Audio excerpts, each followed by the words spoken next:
Hello guys, welcome to my blogs. Hyderabad to Sabarimala everyday Secunderabad నుంచి 12:20కి Sabari express ఉంటుంది.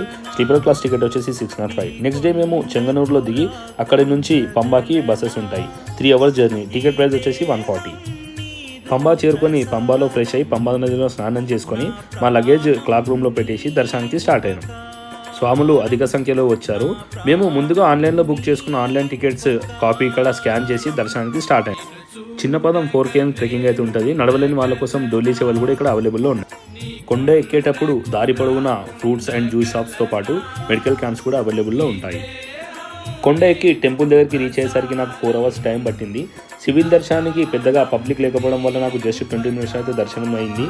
ఫస్ట్ టైం నేను శబరి రావడం చాలా బాగా అనిపించింది అండ్ నాకు దర్శనం కూడా చాలా బాగా జరిగింది.